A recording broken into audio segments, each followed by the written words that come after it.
Good morning friends, কেমন আছেন বন্ধুরা? আশা করছি সবাই ভালো আছেন। তাই আমি আমার পছন্দের একটা ব্রেকফাস্ট নিয়ে চলে এসেছি, ভীষণই হেলদি এবং টেস্টি একটা ব্রেকফাস্ট, যেটা আমার ভীষণ প্রিয়। তো আজকে সেটা নিয়ে এসেছি। দেখুন, আমি এখানে গাজর, একটা শসা, পেঁয়াজ, আদা, কাঁচা লঙ্কা, ধনিয়া পাতা এবং আমার ভিজিয়ে রাখা ছিল কিছু পরিমাণ ছোলা, যেটা অঙ্কুর বেরিয়েছে, সেগুলো সব একে একে আমি মিক্স করে আর তার মধ্যে সামান্য পরিমাণ নুন এবং গোলমরিচের গুঁড়ো স্বাদ মতো এবং তার মধ্যে একটু লেবুর রস চিপে নিলাম। আর তার সবার লাস্টে আমি দিয়ে দিলাম এক কাপ আমি মুড়ি দিয়ে দিয়েছি, যেটা আমার সব থেকে প্রিয়।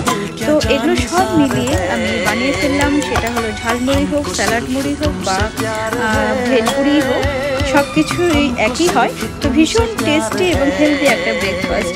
গুড মর্নিং ফ্রেন্ডস, কেমন আছেন বন্ধুরা? আশা করছি সবাই ভালো আছেন। তাই আমি আমার পছন্দের একটা ব্রেকফাস্ট নিয়ে চলে এসেছি, ভীষণই হেলদি এবং টেস্টি একটা ব্রেকফাস্ট, যেটা আমার ভীষণ প্রিয়।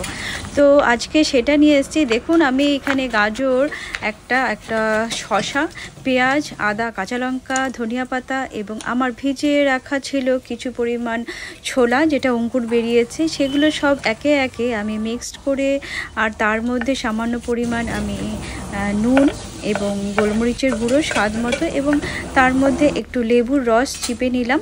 আর তার সবার লাস্টে আমি দিয়ে দিলাম এক কাপ আমি মুড়ি দিয়ে দিয়েছি, যেটা আমার সব থেকে প্রিয়। তো এগুলো সব মিলিয়ে আমি বানিয়ে ফেললাম। সেটা হলো ঝালমুড়ি হোক, স্যালাড মুড়ি হোক বা ভেলপুরি হোক, সব কিছুই একই হয়। তো ভীষণ টেস্টি এবং হেলদি একটা ব্রেকফাস্ট।